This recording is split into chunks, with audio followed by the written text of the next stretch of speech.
සාදු සාදු සාදු. නමස්කාර වේවා බුදුරුවනට සමදා බුදු හිමි සරණ යමි. නමස්කාර වේවා ධම්රුවනට සමදා සදහම් සරණ යමි. නමස්කාර වේවා සංඝරුවනට සමදා මහා සංඝ සරණ යමි. නමස්කාර වේවා තුනුරුවනට සමදා තිසරණ සරණ යමි. සාදු සාදු සාදු. අපගේ ලංකාදීපයටත් ඒ වගේම සිංහල ජාතියටත් භාග්‍යවත් අරහත් සම්මා සම්බුදුරජාණන් වහන්සේගේ උතුම් ශාසනික දායාදය ලබා දුන් අපගේ පරම කල්යාණ මිත්‍රෝත්තම පරම ආචාර්ය පුහදෝත්තම ආදි ගුරු දෙවිඳුන් මහා මහින්ද මහරහතන් වහන්සේට අප හැම දිනාගේ නමස්කාරය වේවා. සාදු සාදු සාදු. අපගේ ගුරු දේවෝත්තම කල්යාණ මිත්‍ර පින්වත් ලොකු ස්වාමීන් වහන්සේටද අප හැම දිනාගේ නමස්කාරය වේවා. සාදු සාදු සාදු. ශ්‍රද්ධාවන්ත වාසනාවන්ත පින්වත්නි, මේ පොසොන් මාසේ දහම් සංදේශය පොසොන් සදහම් දේශනා මාලාව සිදු කරන්නේ පින්වත්නි අපගේ මහා මහින්ද මහරහතන් වහන්සේට උපහාර පිණිසත්, ඒ වගේම මේ පොසොන් මාසේ අපගේ භාග්‍යවත් අරහත් සම්මා සම්බුදුරජාණන් වහන්සේ වදාළ උතුම් ශ්‍රී සද්ධර්මය අපට සිහිපත් කර ගැනීමත් පිණිස අද දින දහම් සංදේශයේ පොසොන් සදහම් දේශනාව සඳහා දායකත්වයේ දරන්නේ උපේක්ෂා නිවස බත්ගොඩ හල්දුම්මුල්ල යන ලිපිනේ පදිංචිව සිට මේට දෙවසරකට පෙර මිය පරලොව ගිය ඥානවතී මෑණියන්ට පින් අනුමෝදන් කිරීම පිණිස පින්වත් ස්වාමි පුරුෂයා, දූ දරුවන්, බෑනාවරුන්, දෙමව්පියන් සහ සහෝදර සහෝදරියන් යන ඒ පවුලේ පින්වතුන් විසින් ඉතින් මේ පින්වතුන් මේ පොසොන් මාසයේ ඊටාම අග්‍රගණ්‍ය වූ ධර්ම දානමය පිනක් රැස් කර ගන්නවා. පින්වත්නි, අපගේ භාග්‍යවත් අරහත් සම්මා සම්බුදුරජාණන් වහන්සේ මේ මනුලොව පහළ වී උන්වහන්සේ නිරංජරා නදී අසබඩ ඇසතු බෝරුක්සේ මූලයේ වැඩ සිට වජිරාසනය මත වැඩ සිටිමින් සම්බුද්ධත්වයට පත් වී වදාලා. ඒ වගේම ඉන්පසු ඇසළ පුන් පොහෝ දිනේ අපගේ භාග්‍යවත් අරහත් සම්මා සම්බුදුරජාණන් වහන්සේ උතුම් ධර්ම චක්‍රයේ ප්‍රවර්තනය කොට මේ දෙව් මිනිස් ලෝක සත්වයාට යහපත හිතසුව පිණිස උන්වහන්සේ අවබෝධ කරගත්තා වූ උතුම් චතුරාර්ය සත්‍ය ධර්මයේ දේශනා කළා. ඉන්පසු උන්වහන්සේ 45 වර්ෂයක් මුළුල්ලෙහිම ලෝක සත්‍යය කෙරෙහි අනුකම්පාවෙන්, දයාවෙන්, කරුණාවෙන් ඒ ධර්මය කියලා දුන්නා, දේශනා කළා.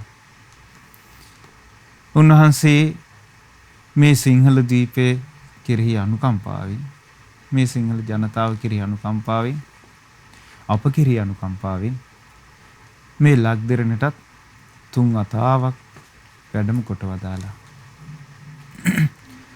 හැබැයි පින්වත්නි, අපගේ බුදුරජාණන් වහන්සේ මේ ලංකා ධරණි තලයට වැඩම කොට වදාරන අවස්ථාවේ උන්වහන්සේට මේ ලංකා ධරණිතලයේ බුද්ධ ශාසනය පිහිටුවීමේ අවකාශය තිබුණේ නැහැ. ඊට හේතු බහුත වුණේ ලංකාවේ ධර්මයේ අවබෝධයට සුදුසු මනුස්ස වාසයක් පිහිටා නොතිබීම.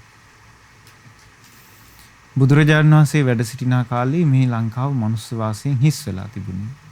අමනුස්ස වාසයෙන් තමයි මේ ලංකා භූමිය ග්‍රහණය වුණේ. ඉතින් බුදුරජාණන් වහන්සේ මේ ලංකා භූමිය යක්ෂයන්ගෙන් දුරුකොට පාරිශුද්ධ භූමියක් බවට පත්කොට උන්වහන්සේ දඹදිව තලයට වැඩම කොට වදාලා. උන්වහන්සේ පිරිනිවන් පාන අවස්ථාවේදී පිරිනිවන් යහනේදී සක්දෙවිඳුන්ට දැනුම් දුන්නා. දේවේන්ද්‍රයේ මේ මගේ ශාසනය ලංකා භූමිය පිහිටනවා. අද විජය රජ කුමාරයා ඇතුළු 700ක් පිරිස ලංකා භූමියට ගොඩ බැස්සා. ඒ පිරිස ආරක්ෂා කරන්න කියලා. ඒ වගේම මේ ලංකා භූමියට රැකවරණේ ආරක්ෂාව සලසන්න කියලා අපගේ භාග්‍යවතුන් වහන්සේ බුද්ධ ආඥාවකින් සක්දෙවිඳුට පැනෙවුවා. පින්වත්නි ඊට පස්සේ තමයි එදා භාග්‍යවතුන් වහන්සේ පිරිනිවන් පාන දවසේ මේට වර්ෂ 2565කට කලින් වෙසක් පුන් පොහොය දිනේ තමයි මේ ලංකා භූමියේ මනුස්ස වාසය ආරම්භ වුණේ. ඊට පෙර මනුස්ස වාසය තිබුණා කියලා නොයෙක් කතාන්දර තියෙනවා. නමුත් මහා වංශයේ බලද්දී මනුස්ස වාසය ආරම්භලා තියෙන්නේ මීට අවුරුදු 2565කට පෙර. ඉතින් පින්වත්නි ඉන් පස්සේ ලංකාවේ ඒ වෙද්දි බුද්ධ ශාසනය පිහිටලා තිබුණේ. මිහිඳු මහරහතන් වහන්සේගේ වැඩම කරවීමෙන් දේවානම්පියතිස්ස රජුගේ කාලේ මිහිඳු මහරහතන් වහන්සේගේ වැඩම කරවීමෙන් පස්සේ තමයි මේ ලංකා භූමියට බුදුරජාණන් වහන්සේගේ බුද්ධ ශාසනික දායාදේ උරුම වෙන්න පටන් ගත්තේ. ඉතින් මේ මිහිඳු මහරහතන් වහන්සේ වැඩම කොට වදාළ ප්‍රවෘත්තිය ඔබ මේ පොසොන් මාසේ බහුල වශයෙන් අසා තිබෙන නිසා මා ඒ ගැන ගොඩක් තොරතුරු ඔබට සඳහන් කරන්න බලාපොරොත්තු වෙන්නේ. අද පින්වත්නි මේ භාග්‍යවත් අරහත් සම්මා සම්බුදුරජාණන් වහන්සේ අනුකම්පාවෙන් දේශනා කොට වදාළ සූත්‍ර දේශනාවක් අපි ඉගෙන ගන්නේ. මේ සූත්‍ර දේශනාව අපගේ මහා මහින්ද මහරහතන් වහන්සේ ලංකා භූමියට පැමිණිලා ධර්ම ප්‍රචාරය කරන අවස්ථාවේ දේශනා කරපු එක්තරා ලස්සන විචිත්‍රවත් බුද්ධ දේශනාවක්. මිහිඳු මහරහතන් වහන්සේ ලංකාවට වැඩම කරාට පස්සේ දේවානම්පියතිස්ස රජුරු මුලින්ම 40000ක් පිරිස තමග තිරුවන් සරණ ගියා. ඉන්පස්සේ පසුවදා උන්වහන්සේ මිහිඳු මහරහතන් වහන්සේ ප්‍රධාන ඒ රහතන් වහන්සේලාට තමන්ගේ රාජමාලිගාවට වඩිනා හැටියට ආරාධනා කළා. උන්වහන්සේ පසුදින දේවානම්පියතිස්ස රජතුමාගේ රාජමාලිගාව අනුරාධපුරේ වැඩම කොට වදාලා ඉන්පස්සේ එදා දානි වැළඳුවා. සවස් කාලේ ධර්මයේ දේශනා කළා. එදා යුවරජුරු වෙච්ච මහානාග රජතුමාගේ අනුලා බිසව ඇතුළු 500ක් කුලාංගනාවෝ මාර්ගඵල අවබෝධය කළා. ඉන්පසු පින්වත්නි ජනයාට ධර්මය අහන්න ආසාව ඇති වෙලා ඇත්හල පිරිසුදු කොට ඒ රාජකීය ඇත්ශාලාවේ එදා මිහිඳු මහරහතන් වහන්සේ දේවදූත සූත්‍ර දේශනාව දේශනා කළා. එතකොට රාජමාලිගාවේදී දේශනා කළේ විමාන වස්තු ප්‍රේත වස්තු දේශනා කළා. ඒ වගේම සත්‍ය සංයුත්තෙන් ධර්මී දේශනා කළා. එතකොට මේ සසරේ ස්වභාවයත් නිරේ තියෙන භයානක බවත් ඒ වගේම මේ പ്രേත ලෝකවල දිව්‍ය ලෝකවල මිනිස්සයා මේ සත්වයා සැරිසරන ආකාරයත් සත්වයා සසරේ සුගති දුගති වල සැරිසරා යන ආකාරයත් ඒ වගේම මේ නිරේ වැටිලා සත්වයා දුක් විඳින ආකාරයත් පෙන්වා දෙන උතුම් බුද්ධ දේශනා ඇසුරින් තමයි පින්වත්නි අපගේ මහා මහින්ද මහරහතන් වහන්සේ උන්වහන්සේගේ විචිත්‍රවත් වූ ධර්ම ප්‍රචාරය ආරම්භ කරලා තියෙන්නේ. ඒ ධර්ම ප්‍රචාරය කොයිතරම් සාර්ථකද කියන්නේ මුල් සතිය ඇතුළත මාර්ගඵලලාභී 8500කට අධික පිරිසක් මේ ලංකා භූමියේ පහළ වුණා. ඉතින් මේ අතර මිහිඳු මහරහතන් වහන්සේ දෙවනි දිනේදී උන්වහන්සේ අපගේ දේවානම්පියතිස්ස රජුන්ට මේ ලංකා භූමියේ අතීත විස්තර කියලා දුන්නා. මේ මහා භද්‍රකල්පයේ පහළ වෙච්ච කකුසඳ කෝණාගමන කාශ්‍යප ගෞතම කියන සම්මා සම්බුදුරජාණන් වහන්සේලා මේ ලංකා භූමියට වැඩම කොට වදාළ විස්තරත් ඒ වගේම උන්වහන්සේලා සමාපatti සුවයෙන් වැඩ සිටි විස්තරත් ඒ වගේම උන්වහන්සේලාගේ පාරිභෝගික ධාතුන් වහන්සේලා ඒ වගේම අපගේ ගෞතම බුදුරජාණන් වහන්සේගේ බෝධින් වහන්සේ පිහිටන ස්ථාන මහසෑය පිහිටන ස්ථාන ආදී ධර්මාශෝක නරේන්ද්‍රයන්ට පෙන්වා දී ඉන් පස්සේ උන්වහන්සේදා තිස්සාරාමයේ මහමෙවුනා උයනේ තියෙන රජුරුවන්ගේ රාජමාලිගාවක් වෙච්ච තිස්සාරාමේ උන්වහන්සේ පිළිගත්තා. උන්වහන්සේට පූජා කළාට පස්සේ පිළි අරගෙන එදා උන්වහන්සේ උදෑසන කාලේ අනුරාධපුර නගරේ පිඬුසිඟා වැඩියා. පිඬුසිඟා වැඩම කොට ඒ දානේ රැගෙන උන්වහන්සේ නැවත රජුරුවන්ගේ මාලිගාව තිබිච්ච මහමෙවුනා උයනට වැඩම කළා. රාජමාලිගාවේදී එදා දානේ වළඳුවා. දානේ වළඳලා උන්වහන්සේ නන්දන උයනට වැඩම කළා.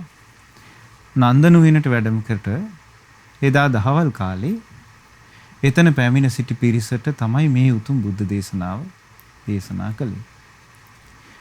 මේ දේශනාව අවසන් වෙද්දී පින්වත්නි අපගේ ආදි සිංහල මුතුන් මිත්ත අතරින් දහසක් දෙනා මාර්ගඵල අවබෝධ කළා එකම එක බුද්ධ දේශනාවකින්. එතකොට අපිට හිතා ගන්න පුළුවන් පින්වත්නි අපගේ මහා මහින්ද මහරහතන් වහන්සේගේ භාෂා ඥානෙ භාෂා කෞශල්‍ය කොයිතරම් දක්ෂ ලෙස පිහිටලා තිබුණාද කියලා. දැන් මහා මහින්ද මහරහතන් වහන්සේ ඇත්තෙම ගත්තොත් විදේශික ජාති කෙනෙක්. උන්වහන්සේගේ ජන්ම භාෂාව නැත්නම් උපතින්ම ලැබිච්ච භාෂාව මේ ලංකා භූමියේ තිබිච්ච දීප භාෂාව නෙමෙයි. නමුත් මේ සිංහල ජනයාට ඔවුන්ගේම භාෂාවෙන් ධර්ම දේශනා කරන්නට අපගේ මිහිඳු මහරහතන් වහන්සේ අතිශයින්ම දක්ෂයි. ඒ නිසායි මෙවැනි ධර්ම දේශනාවකින් මේ දහසක් දෙනා මාර්ගඵල ලබන ආකාරයට උන්වහන්සේට ධර්ම දේශනා කිරීමේ හැකියාව පැවතුණා. මේ දේශනාවේ නම පින්වත්නි අග්ගිකන්ධෝපම සූත්‍රය.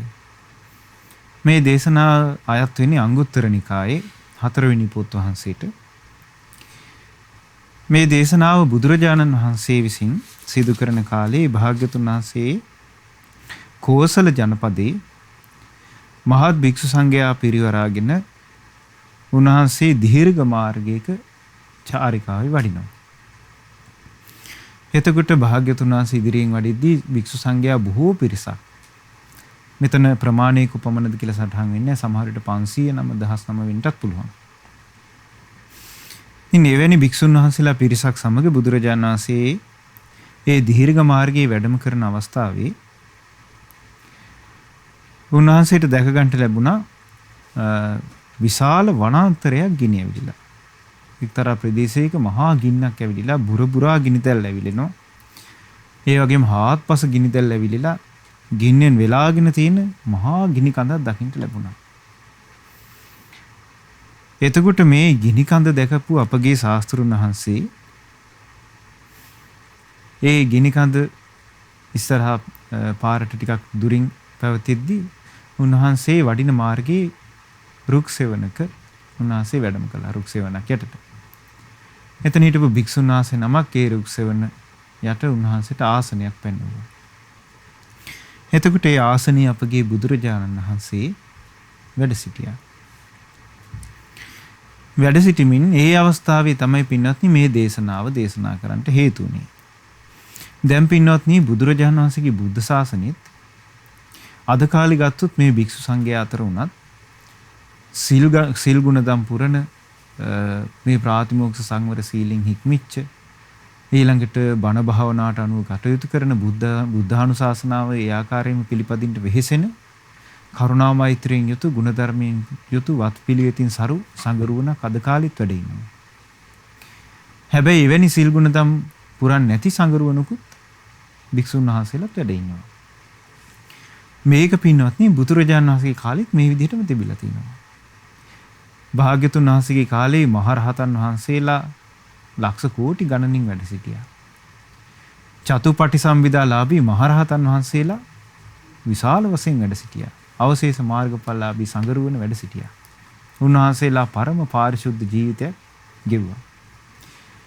ඒ වගේ මේ වගේ පිරිසිදු සංගරුවනක් අතරේ දුස්සීල භික්ෂුන් වහන්සේලාත් හිටියා. එදා මෙන්න මේ දේශනාව දේශනා කරන අතරේ පිරිසිදු සීලවන්ත පුණ්‍ය ශක්තියෙන් සෝභමාන වෙච්ච පිරිසිදු සංගරුවන අතරේ දුස්සීල භික්ෂුන් වහන්සේලාත් ඉඳලා තියෙනවා. ඒක මේ දේශනාව අවසානයේට ඔබට තේරෙයි. ඉතින් භාග්‍යතුන් වහන්සේ අර රුක්සෙවණි වැඩ ඉඳලා කියනවා මහණෙනි ඔබ දැක්කද අර බුරබුරා නැගින ගිනිදැල් ඇති. ඊළඟට හාත්පස වෙලී ඇති ගිනිදැල් ඇති. අර මහත් ගිනි කඳ ඇවිලිලා යන ආකාරය පේනවද කියලා. එතකොට මේ සංඝයා උත්තර දුන්න ස්වාමීනි එහෙමයි අපිට පේනවා අර බුරබුරා නැගින ගිනිදැල්. මහණෙනි ඔබට මොකද හිතෙන්නේ ගැන? ඔබට මෙහෙම හිතෙන්නේ නැද්ද? ඔය බුරබුරා නැගින ගිනිදැල් ඇති. ඊළඟට හාත්පස පැතිරිච්ච ගිනිදැල් ඇති. ඒ ගිනි කඳ වැළඳගෙන ඉන්න එක. ඒ ගිනි කඳ වැළඳගෙන හිඳගෙන ඉන්න එක හරි. ඒ ගිනි කඳ වැළඳගෙන සැතපීලා ඉන්න එක හරි හොඳයි කියලාද ඔබට හිතෙන්නේ? එහෙම නැත්නම් මොලොක් යෝන් අත්පා ඇති. ශාස්ත්‍රීය කන්‍යාවක් හරි බ්‍රාහ්මණ කන්‍යාවක් හරි ගෘහපති කන්‍යාවක් හරි වැළඳගෙන ඉන්න එක හොඳයි කියලාද ඔබට හිතෙන්නේ? එතකොට කියන අනේ ස්වාමීනි මේ මොලොක් යෝන් අත්පා ඇති ශාස්ත්‍රීය හෝ බ්‍රාහ්මණ හෝ ගෘහපති කන්‍යාවක් වැළඳගෙන ඉඳගෙන ඉන්න එක හෝ සතපී ඉන්න එක හරි පහසුයි කියලා. මේ බුරබුරා ඇවිලෙන ගිනිදැල් ගිනි කඳ වැළඳගෙන ඉඳගෙන ඉන්න එක හරි සතපීලා ඉන්න එක හරි මේ ජීවිතේට තියෙන මහා දුකක් කිව්වා. ඒක නම් කියලා නිම කරන්න බෑ කිව්වා. එතකොට බුදුරජාන් වහන්සේ ඒ කරුණ හේතු කරගෙන මෙන්න මෙහෙම වදාළා. මහණෙනි ඔබට මට මේ කරුණ දැනුම් දෙන්න වෙනවා. මට මේක කියන්න ප්‍රසිද්ධ වෙනවා. මම මේක වගකීමෙන් ඔබට කියනවා. මහණෙනි පවිතු ධර්ම ඇති, අපිරිසිදු ක්‍රියා ඇති, රහසේ කරන පාපී ක්‍රියා ඇති. ආශ්‍රමණයෙකු සිටියේදී ශ්‍රමණයෙකු ලෙස පෙනී සිටිනවා. ඒ කියන්නේ ශ්‍රමණ භාවයේ නැතුව සිවුරු පුරවාගෙන ශ්‍රමණයෙකු විදිහට පෙනී හිටිනවා. අබ්‍රහ්මචාරීව සිටියේදී බ්‍රහ්මචාරී කෙනෙකු ලෙස පෙනී සිටිනවා. ඒ වගේම ඇතුළත කුණු වී කියන ගුණ දහම් නැතුව. ඒ කියන්නේ ගුණ ධර්ම රහිතව. කී කරුකම, මෛත්‍රී කරුණාව, ඉවසීම, වතපිළිවෙතින් සරු බව, කෙලෙහි ගුණ දන්නා බව. මේ ගුණ ධර්ම නැතුව හිස් වෙලා ඉන්න කෙනෙක් නම්. ඒ වගේම කෙලෙස් වැగిරෙන, කෙලෙස් කසල ඇති. දුස්සීලේකයක්ද. ඔහුට ආනර පේන ගිනි කඳ, අර බුරබුරා ඇවිලෙන ගිනි කඳ. ගිනි ඇවිලිලා පාත්පස පැතිරිලා තියෙන ගිනි කඳ වෙලාගෙන ඉඳගෙන ඉන්න එක හරි සැතපීලා ඉන්න එක හරි කරන එක හොඳයි කියලා මං කියන්නේ. මහණෙනි ඇයි මං එහෙම කියන්නේ? මහණෙනි දුස්සීල පුද්ගලයා අර ගිනිදැල් වෙලාගෙන ඉඳගෙන හිටියොත් හරි සැතපීලා හිටියොත් හරි ඒ හේතුවෙන් මරණයටපත් වෙයි. එක්ක මාරාන්තික දුක් වේදනා විඳී අර ගින්න වැළඳගත්ත නිසා. මහණෙනි නමුත් ඒ පුද්ගලයා ওই ගින්න වැළඳ ගැනීම හේතු කරගෙන නිරේ ඉපදින්නේ නැහැ. අපාය නම් වූ දුර්ගති නම් වූ විනිපාතේ නම් වූ නිරේ ඉපදින්නේ නැහැ. අර ගිනි කඳ වෙලාගත්තේ ගිනි කඳ වැළඳ ගැනීම හේතුවෙන්. හැබැයි මහණෙනි අර පවිතු දුස්සීල ක්‍රියා ඇති පාපී භික්ෂුව ශාස්ත්‍රීය කන්‍යාවක් හෝ බ්‍රාහ්මණ කන්‍යාවක් හෝ ගෘහපති කන්‍යාවක් හෝ වැළඳගෙන ඉඳගෙන හරි සතපීලා හරි හිටියොත් ඒ හේතු කරගෙන ඔහුට බොහෝ කාලයක් අහිත පිණිස හේතු වෙනවා. බොහෝ කාලයක් දුක පිණිස හේතු වෙනවා. කය බිඳී මරණින් මස්සේ දුර්ගති නම් වූ අපාය නම් වූ විනිපාත නම් වූ නිරේ උපදින්නේ කියන කාරණාව සිද්ධ වෙන දෙයක් කියන. දැන් බලන්න පින්වත්නි බුදුරජාණන් වහන්සේ ඒකාන්තගත දේශනා කොට වදාළ ඍජු ප්‍රකාශමියව. අර ගිනි කඳ වැළඳගෙන ඉන්නේ උතුම් කියනවා. ස්ත්‍රියක් වැළඳගෙන ඉන්නවට වඩා. දැන් බලන්න පින්වත්නි අපගේ භාග්‍යතුන් වහන්සේ මෙවැනි රළු වචනයෙන් හෝ සරපරුස විදියට හෝ ධර්මයේ දේශනා කරන්නේ සත්‍යය කෙරෙහි අනුකම්පාවෙන්මයි. ලෝක සත්‍යය කෙරෙහි අනුකම්පාවෙන්මයි. ඊට පස්සේ අහනවා මහණෙනි ඔබට හිතෙන්නේ මොකද්ද?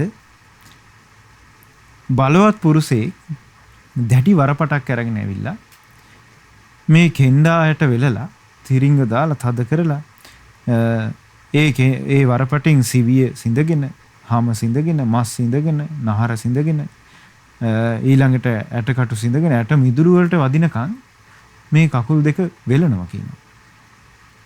මහණෙනි ඒක හොඳයි කියලාද ඔබට හිතෙන්නේ? එහෙම නැත්තම් ශාස්ත්‍රීය මහාසාර බ්‍රාහ්මණයන්ගේ හරි ගෘහපතියන්ගේ හරි වැඳුම් පිඳුම් යොසගෙන ඉන්න එක හොඳයි කියලා හිතෙන්නේ. එතකොට කියනවා ස්වාමීනි මේ කකුල් දෙකට වරපට දාලා ඇට මිදුළු වලට යනකම් මිරිකන ආකාරයේ වේදනාවක් විඳිනවා නම් ඒක හරි දුකයි කියලා. ස්වාමීනි වැඳුම් පිඳුම් ලබනවා නම් ඒකේ අපහසුයක් නෑ, ඒක එච්චර දුකක් නෑ කියලා. එතකොට කියනවා මහණෙනි මට මේකත් ඔබට කියන්න සිද්ධ වෙනවා. වගකීමෙන් කියන්න සිද්ධ වෙනවා. මහණෙනි අපිරිසිදු ක්‍රියායති පාපී ධර්මයේති ශ්‍රමණේක් වගේ ශ්‍රමණේක් නොවි පෙනී සිටියොත් අබ්‍රහ්මචාරී වෙලා ඉඳලා බඹසර වාසය කරනවා කියලා පෙනී සිටියොත් කෙලෙස් කසඩ තියෙනවා නම් දුස්සීල නම් පාපී ධර්මයන්ගෙන් යුක්ත නම් ඒ කෙනාට කකුල් දෙක වරපටකින් ඔතා ගන්න එක හොඳයි යට මිදුළු දක්වාම පොඩි වෙන ආකාරයට. මහණෙනි මං ඇයි ඒක හොඳයි කියන්නේ? ඒ හේතු කරගෙන ඔහු නිරේ යන්නේ. අපාය නම් වූ දුර්ගති නම් වූ විනිපාත නම් වූ නිරේ ඔහු ඒ හේතු කරගෙන උපදින්නේ. මහණෙනි යම් හේකින් ඒ දුස්සීල පාපී ක්‍රියා ඇති පුරුෂයා ඒ භික්ෂුව මහාසාර ශාස්ත්‍රීය මහාසාරයන්ගෙන් ඊළඟට බ්‍රාහ්මණ මහාසාරය කියන්නේ මේ රාජ මහාමාත්‍යවරු ඉහළ කුලේ ඉන්න බ්‍රාහ්මණවරු ගෘහපතිවරුන්ගෙන් වැඳුම් පිදුම් ලබාගෙන ඉන්නවනම් ඒ වැඳුම් පිදුම් ලබා ගැනීම හේතු කරගෙන ඔහුට බොහෝ කල් අයහපත පිණිස පවතිනවා. ඔහු නිරේ ඉපදින්නට හේතු වෙනවා කියන්නේ. එතකොට බලන්න පින්වත්නි, එතකොට මේ වැඳුම් පිදුම් ලබා ගැනීම නෙවෙයි මෙතන වැරද්ද වෙන්නේ. වැඳුම් පිදුම් ලබා ගැනීමේදී ඔහුගේ ජීවිතයේ පවතින ගුණධර්මයන්ගෙන් හිස්ව පැවතීම, දුස්සීලව සිටීම. ඊළඟට බුදුරජාණන් වහන්සේ අහනවා මහණෙනි ඔබට මොකක්ද හිතෙන්නේ? බලවත් පුරුෂයෙක් හොඳට මුවහත් කරපු ආයුධයක් අරගෙන ඒ ආයුධය හොඳට තෙල් ගාලා තිනවා. අපි කියමු උල් ආයුධයක් කියලා තෙල් ගාපු. ඒ ආයුධයකින් පපුවට පහර දෙනවා. ඒක හොඳයි කියලා හිතනවද? එහෙම නැත්නම් ශාස්ත්‍රීය මහාසාර බ්‍රාහ්මණයන්ගේ ගෘහපතිවරුන්ගේ ඇඟිලි බැඳ කරන වන්දනාවල් ඉවසන එක හොඳයි කියලා හිතනවද? ස්වාමීනි කෙනෙක් ඇඟිලි බැඳ කරන වන්දනා පිළිගන්නව නම් ඒක හොඳයි කිව්වා. අර පපුවට ගහන උල එනගෙන ඉන්න තියෙනවා නම් ඒක මහා දුකක් කිව්වා.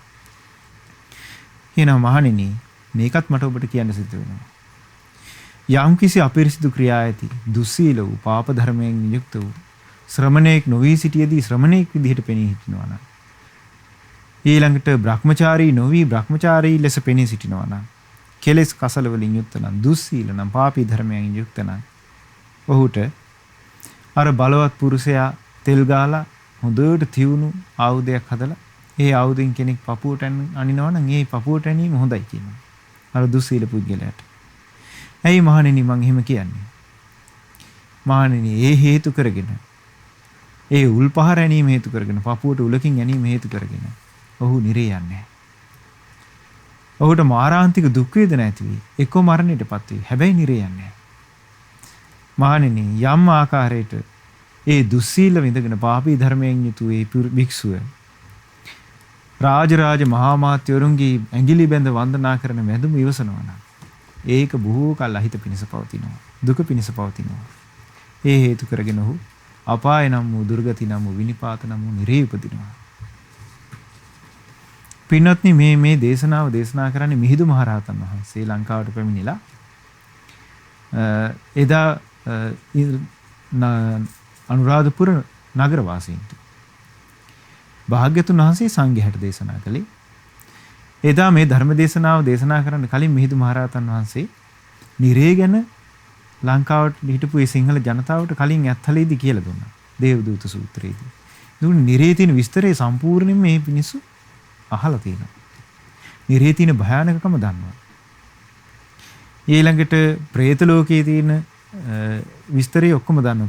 പ്രേත වස්තු කියා දුන්නා කලින් දවසේ. එතකොට බලන්න මේ අපගේ මිහිඳු මහරහතන් වහන්සේ ඊටාම ලස්සනට පිළිවෙලට තමයි මේ ධර්ම ප්‍රචාරය කරලා තියෙන්නේ.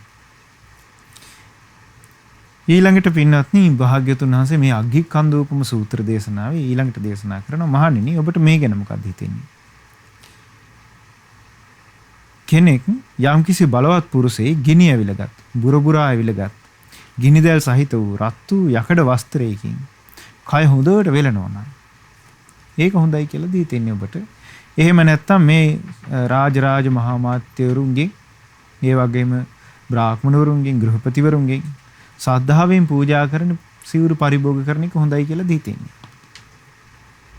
එතකොට කියනවා ස්වාමීනි ශාස්ත්‍රීය බ්‍රාහ්මණ ගෘහපතිවරුන් පූජා කරන හොඳ සිවුරු පරෝගෙන ඉන්න එක හොඳයි කිව්වා. මහා ගිනි ඇවිලගත්ත යකඩ වස්ත්‍රයක් පුරවනවා නම් ඒක මහා දුකක් කිව්වා මේ ශරීරයට. ඊන මහණෙනි ඔබට කියන්න සිද්ධ වෙනවා. මට වගකීමෙන් ඔබට කියන්න සිද්ධ වෙනවා. අපිරිසිදු ක්‍රියා ඇති, පාපී ධර්ම ඇති, දුස්සීල වූ ශ්‍රමණේක් නොවී සිටියේදී ශ්‍රමණේක් ලෙස පෙනී සිටිමි. අබ්‍රහ්මචාරී වෙලා ඉඳලා බ්‍රහ්මචාරී ලෙස පෙනී සිටිමි.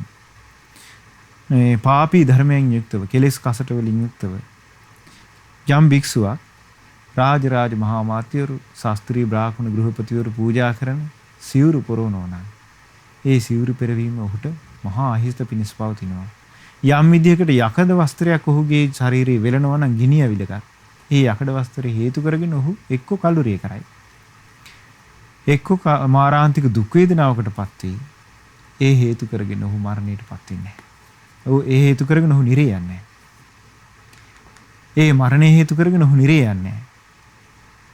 රාජ මහා මාත්‍යවරු පූජා කරන සිවුරු පරිහරණය කරනවා නම් දුස්සීල විඳගෙන ඒ හේතු කරගෙන ඔහු නිරේ යනවා. බලන්න එතකොට පෙන්නත් මේ බුදුරජාණන් වහන්සේ මේ සිවුරු පරිභෝගයේදී පවා බුදුරජාණන් වහන්සේ භික්ෂු සංඝයාගෙන් බලාපොරොත්තු වෙච්ච දේ කොච්චර බරපතලද? ඒ කියන්නේ උන්වහන්සේ මේ සිව්පස පරිභෝගයේදී උන්වහන්සේ කොයිතරම් බරපතලකමක් මේ සංගරුවනට පෙන්නලා දීලා තියෙනවද අනුකම්පා සහගතව. ඊළඟට අහනවා මහණෙනි ඔබට මේ ගැන මොකද හිතෙන්නේ? එක්තරා ශක්තිමත් පුරුෂයෙක් ගිනි ඇවිලගත් පුරුබුරා ඇවිලෙන ඊළඟට ගිනිදල් සහිත වූ රත් වෙච්ච යකඩ අඬුවකින් කට පළල් කරලා ගිනිදැල් ඇවිලෙන බුරබුරා නැගින යකඩ ගුලියක් මුඛේ ඔබනවනම් ඒ මුඛේ ඒ යකඩ ගුලිය එවුවට පස්සේ ඔහුගේ තොල් පිච්චිලා යනවා. මුඛේ පිච්චිලා යනවා. දිව පිච්චිලා යනවා. උගුර පිච්චෙනවා. පපුව පිච්චෙනවා. ඊළඟට මේ බඩවැල් පිච්චිලා අධෝ මාර්ගයෙන් පිටත් වෙනවා. මහණෙනි ඒක හොඳයි කියලා ඔබට හිතෙන්නේ. එහෙම නැත්නම් මේ ශාස්ත්‍රීය බ්‍රාහ්මණ ගෘහපතිවරු පූජා කරන ප්‍රණීත දාන වළඳලා අනුභව කරලා ආහාර පාන අනුභව කරලා ඉන්න එක හොඳයි කියලා ඔබට හිතෙන්නේ කියලා. ස්වාමීනි යම් කිසි ශාස්ත්‍රීය බ්‍රාහ්මණ ගෘහපතිවරු පූජා කරන දානයක් ඇද්ද? ඒ දානේ වළඳලා ඉන්න එක හොඳයි කිව්වා. අර ගිනි ඇවිලගත්ත කොකුව ඇති අඬුවකින් කට පළල් කරලා ඊළඟට ගිනිදැල් සහිත වූ රත් වූ යකඩ ගුලියක් මේ කටේ ඔබනවා නම් ඒක මහා දුකක් වේදනාවක් කිව්වා. එතකොට කියන මහණෙනි මට ඔබට මේක කියන්න සිද්ධ වෙනවා. යමෙක් දුස්සීල විඳගෙන පාපී ධර්මයෙන් යුක්ත විඳගෙන ශ්‍රමණේක් වේසයෙන් පෙනී සිටිමින් ඒ වගේම බ්‍රහ්මචාරී නොහි බ්‍රහ්මචාරී ලෙස පෙනී සිටිමින් කෙලෙස් කටසට සහිත දුස්සීල පාප ධර්මයෙන් යුක්තව දානි වළඳන භික්ෂුවක් ඉන්නවනම් ඒ දානි වැළඳීමට වඩා හොඳයි කියනවා. අර ගිනි අඟුරු අනුභව කරන එක. යකඩ ලෝහ ගුලි ගිනි ඇවිලෙන යකඩ ලෝහ ගුලි අනුභව කරන එක හොඳයි කියනවා. ඒක අනුභව කිරීම හේතු කරගෙන මේ තොල් පිච්චෙනවා කියනවා. මුඛේ පිච්චෙනවා කියනවා. දිව පිච්චෙනවා කියනවා. උගුර පිච්චෙනවා කියනවා. බඩවැල් පිච්චිලා අදෝ මාර්ගයෙන් පිට වෙනවා කියනවා. මහණෙනි මේ හේතු කරගෙන ඔහුට මාරාන්තික දුකක් ඇති වෙනවා. එක්කෝ මරණයටපත් වෙයි කියනවා. හැබැයි මහණෙනි ඒ හේතු කරගෙන ඔහු නිරේ යන්නේ. ඒ හේතුවෙන් ඔහු අපාය නම් වූ දුර්ගති නම් වූ විනිපාතේ නම් වූ නිරේ උපදින්නේ නැහැ. මහණෙනි දුස්සීල විඳගෙන මහාසාර රාජරාජ මහා මහත්වරුන්ගෙන් ගෘහපතිවරුන්ගෙන් බ්‍රාහ්මණවරු පූජා කරන දානීය වැළඳුවොත් ඒක ඔහුට බොහෝ කාල යහපත පිණිස පවතිනවා. මේ හේතුවෙන් ඔහු කය බිදී මරණින් පස්සේ නිරේ උපදිනවා. එතකොට බලන්න පින්වත්නි බුදුරජාණන් වහන්සේ මේ ආහාර අනුභවය පිළිබඳව ඒ කල හිටපු භික්ෂු සංඝයාට කොයිතරම් දේශනා කළා තියෙනවද මේකේ තියෙන බරපතලකම. තමන්ගේ ජීවිතයේ ගුණධර්මයන් හිස්ව සිටීමේ බරපතලකම කොයිතරම් සැරට දේශනා කළා තියෙනවද. ඊළඟට බුදුරජාණන් වහන්සේ වදාළ මහණෙනි ඔබ මේ ගැන මොකද්ද හිතන්නේ? යම් බලවත් පුරුෂයෙක් හිසෙන් හරි කඳෙන් හරි ඇදගෙන ගිහිල්ලා බුරබුරා ගිනිදැල් ඇවිලෙන යකඩ රත් වෙච්ච යකඩ වලින් හදපු ඇඳක හරි පුටුවක හරි ගිනිදැල් ඇවිලෙන යකඩ හරි පුටුවක හරි බලෙන් ඉඳවනවා කි. මහණෙනි ඔබට හිතෙන්නේ ඒක හොඳයි කියලාද? එහෙම නැත්තම් මේ ශාස්ත්‍රීය බ්‍රාහ්මණ ගෘහපති පඬිතුවරු ගෙනලා පූජා කරන හොඳ පහසු ඇඳ පුටු ආදී සයනාසන මත මේ සතපිලා ඉන්නේ හොඳයි කියලාද ඔබට හිතෙන්නේ? ස්වාමීනි ඇඳ පුටු මේ වල සතපිලා ඉන්නේ පහසුයි කියනවා. අර රත් වෙච්ච ගිනි ඇවිල්ලා ගත්ත යකඩෙන් හදපු ඇඳක පුටුවක බලෙන් ඉඳවනවා නම් ඒක මහා දුකක් කියලා. ඊනස් මහණෙනි ඔබට මට මේකත් කියන්න වෙනවා. දුස්සීල වූ පාපී ධර්ම ඇති පාපී ක්‍රියා ඇති ශ්‍රමණේක් ලෙස පෙනී සිටීමේ මේ අශ්‍රමණේක් වෙඳිද්දී ශ්‍රමණේක් ලෙස පෙනී සිටිනවා නම් බඹසර නැතුව බඹසර වාසය කරනවා කියලා පෙනී සිටිනවා නම් ඒ වගේම පාපී ධර්මයෙන් යුක්ත නම් කෙලෙස් කසට වලින් යුක්ත නම් එයාට අර බලෙන් ඇදගෙන ගිහිල්ලා හිසෙන් අල්ලලා ඒ වගේම නැත්තම් කඳෙන් අල්ලලා අර යකඩ ගිනි ඇවිලෙන ඇඳක සතපෝන එක හොඳයි කියනවා. එහෙම නැත්තම් යකඩ ගිනි ඇවිලෙන පුටුවක ඉඳවන එක හොඳයි කියනවා. මහණෙනි හේතු කරගෙන මාරාන්තික දුකක් හටගන්නේ. එක්ක කලුරිය කරයි. හැබැයි ඒ හේතුවේ නිරේ යන්නේ. යම් විදියකට රාජරාජ මහා මාත්‍යවරු බ්‍රාහ්මණවරු ගෘහපතිවරු පූජා කරන ඇඳපුටු ආදී පරිහරණය කරමින් සතපී ඉන්නවද දුස්සීල විඳගෙන. ඒ හේතු කරගෙන ඔහු අපාය නම් වූ දුර්ගති නම් වූ විනිපාත නම් වූ නිරේ ඉපදිනවා. බලන්න පින්වත්නි භාග්‍යතුන් වහන්සේ මේ සිව්පස පරිභෝගයේ ඇති භයානකකම මේ විදිහට දේශනා කරන්නේ මෙතන යම්කිසි අර්ථයක් තියෙන නිසා. ඔබට මේ සූත්‍ර දේශනාව ඉදිරියට ඒක දැක ගන්න ලැබෙයි. ඊළඟට බුදුරජාණන් වහන්සේ වදාළ මහණෙනි ඔබට මේ ගැන මොකක්ද හිතෙන්නේ? ඕන්න බලවත් පුරුෂයෙක් ඇවිල්ලා පාදෙක උඩට හරවලා ඔළුව යටට හරවලා බුරබුරා ගිනිදැල් ඇවිල්ලා ගත්ත. ගිනිදැල් සහිත රත් වෙච්ච ලෝධිය හැලියක ඔබනවා කිව්ව මිනිස්සෙක්. එතකොට මේ පුරුෂයා මේ පෙන සහිත සිරුරකින් යුක්තව පැහැයමින් උඩට පහළට එහෙට මෙහෙට හරස් අතට හැමතැනටම යනවා කියනවා. කියනවා මහණෙනි ඒක හොඳයිද? එහෙම නැත්නම් මේ රාජරාජ මහා මාත්‍යවරු පූජා කරන ගෘහපතිවරු බ්‍රාහ්මණවරු පූජා කරන විහාරයක සැපසේ වාසය කිරීම හොඳයිද කියලා. ස්වාමිනී ලෝධි හැලියක වැටෙනවට වඩා විහාරයක සැපසේ වාසය කිරීම පහසුයි කියලා. එතකොට කියනවා මහණෙනි මට මේක ඔබට කියන්න වෙනවා. මට මේක ඔබට ඒකාන්තගත කොට කියන්න වෙනවා. මහණෙනි යම් බලවත් පුරුෂයෙක් ඇවිල්ලා මේ පාදයේ උඩ පැත්තට හරවලා හිස යට පැත්තට හරවලා යෝලෝධි හැලියක ඔබනවා නම් ඒ හේතු කරගෙන මේ ශාරීරියේ පෙනගුලියක් බවට පත් වෙයි කියනවා. එහෙම වෙලා උඩටත් පහළටත් හරස් හතටත් එහෙ මෙහෙ යයි කියනවා. මහණෙනි ඒ පුද්ගලයා එතනින් කලුරිය කරයි මහා දුක් වේදනාවක් විඳලා කලුරිය කරයි. ඒක හොඳයි කියනවා. ඒ හේතුවෙන් ඔහු නිරේ යන්නේ කියනවා. ඒ හේතු කරගෙන ඔහු දුගතිය යන්නේ කියනවා. මහණෙනි දුස්සීල විඳගෙන ඒ දුස්සීල පාවිට පුත්‍රයා පාපී ගුණධර්ම ඇති පාපී ධර්මයන් ඇති පුද්ගලයා විහාරයක වාසය කරනවා නම් ඒ හේතු කරගෙන නිරේ යනවා කියලා. එතකොට පින්වත්නි මේ විදිහට බුදුරජාණන් වහන්සේ එදා මේ ධර්ම දේශනාව දේශනා කරද්දී මේ දේශනාව දේශනා කොට අවසානයේ බුදුරජාණන් වහන්සේ මෙහෙම වදාළා. මහණෙනි ඒවං හිවෝ භික්ඛවේ සික්ඛිතබ්බ මහණෙනි ඔබ මෙන්න මේ විදිහට ඒ නිසා හික්මෙන්න ඕනි කියනවා.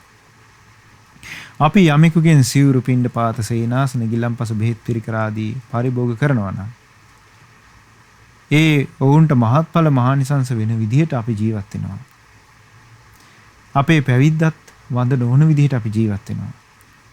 ඊළඟට අපි දියුණුවටපත් වෙන විදිහට අපි ජීවත් වෙනවා. මහණෙනි ඔබ මේ විදිහට හික්මෙන්න ඕනේ කියනවා.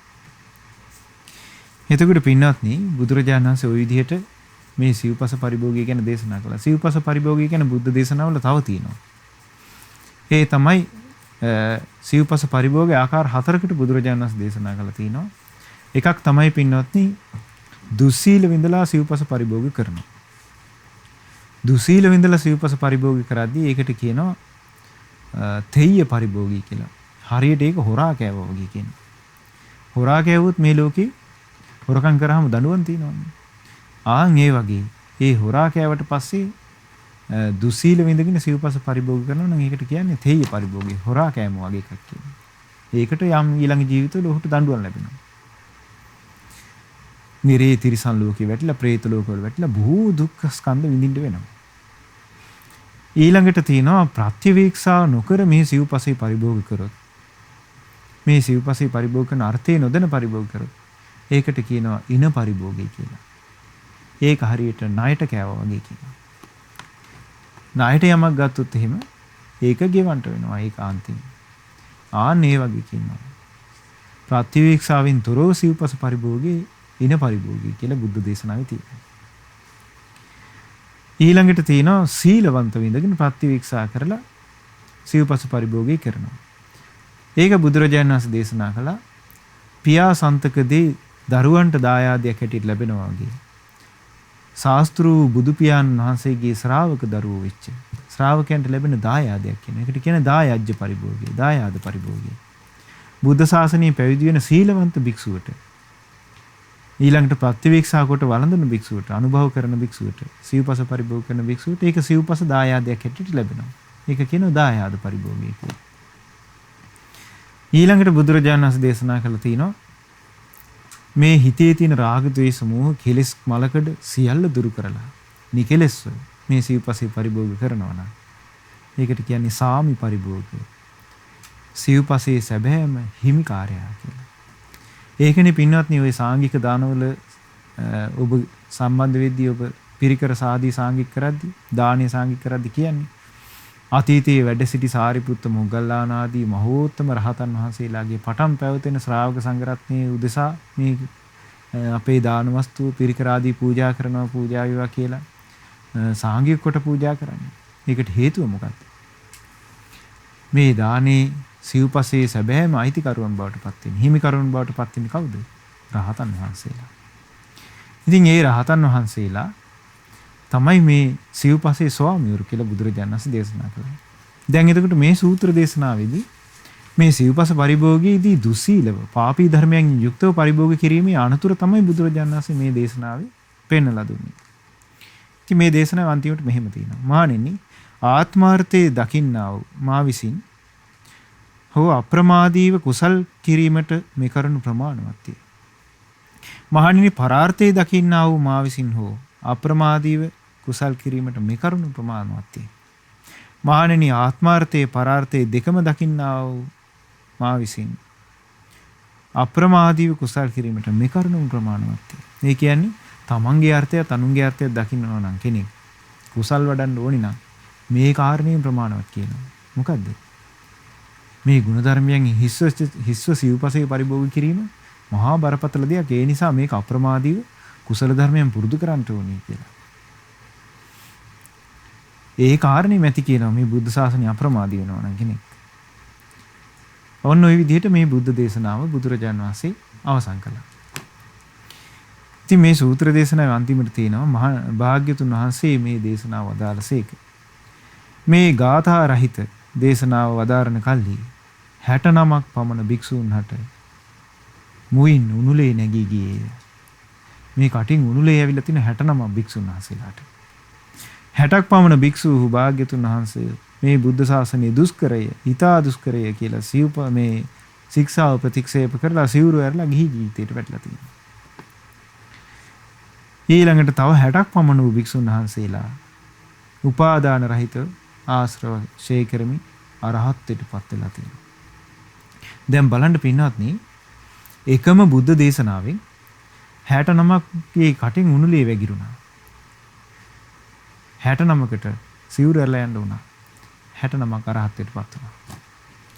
ඉතින් මෙන්න මේ විස්තරය ගැන මිලින්ද ප්‍රශ්නේ යම්කිසි සඳහනක් තියෙනවා.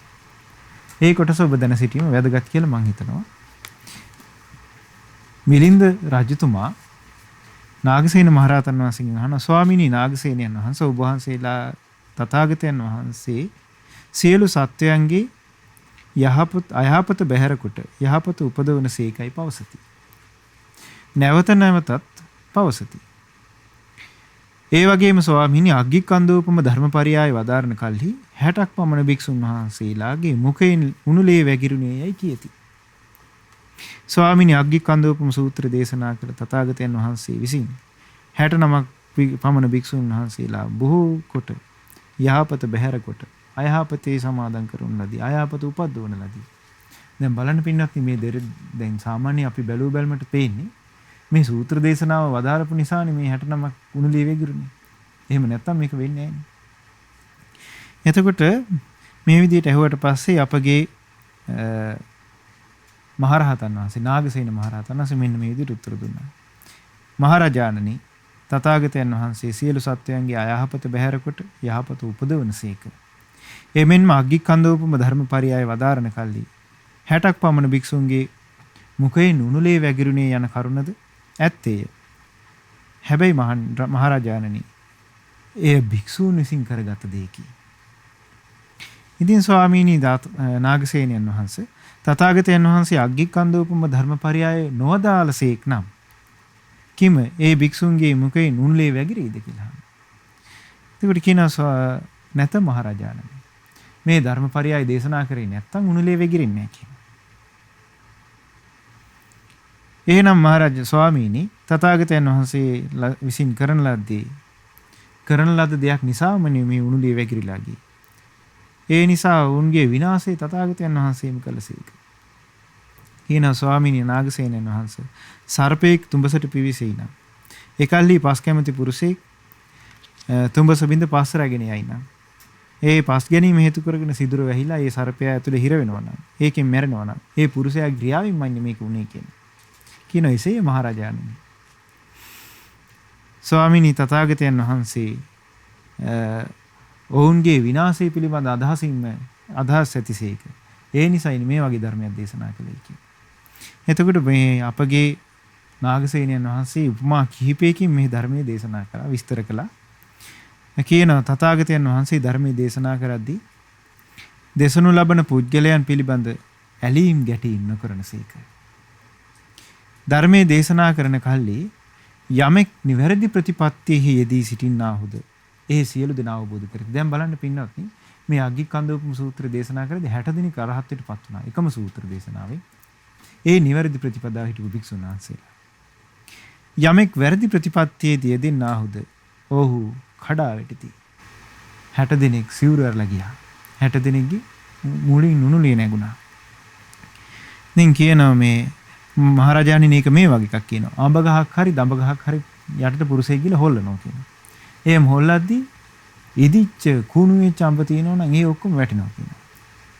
හොඳට මෝරලා නටුව හයියට තියෙන අඹ වැටෙන්නේ නැහැ කියනවා. ඒ වගේ කියනවා ගුණධර්මයෙන් හිස් වෙච්ච අයට බුදුරජාණන් වහන්සේගේ ධර්මයේ ඇසීම නිසා ඔවුන්ගේ ජීවිතයට අනුතරක් වෙනවා. ගුණධර්මයෙන් ප්‍රතිපත්තිය වරද්දාගත් අයට ඒකෙන් හානියක් වෙනවා කියනවා.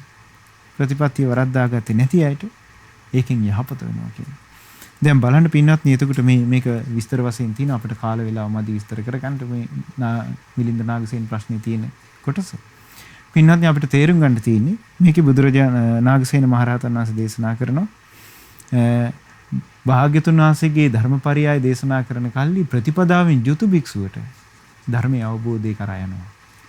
ප්‍රතිපදාව වරද්දාගත්ත කෙනාට ඒ ධර්ම දේශනාව නිසා අවබෝධයක් කරා යන්නේ. එයාට ඒකම තමන්ගේ හිත පසුතැවීම පිණිස හේතු වෙලා ඒක අයෝනිසෝ මනසිකාරයෙන් අරගෙන ඔහුට ඒකම අයහපත පිණිස පවතිනවා කියලා.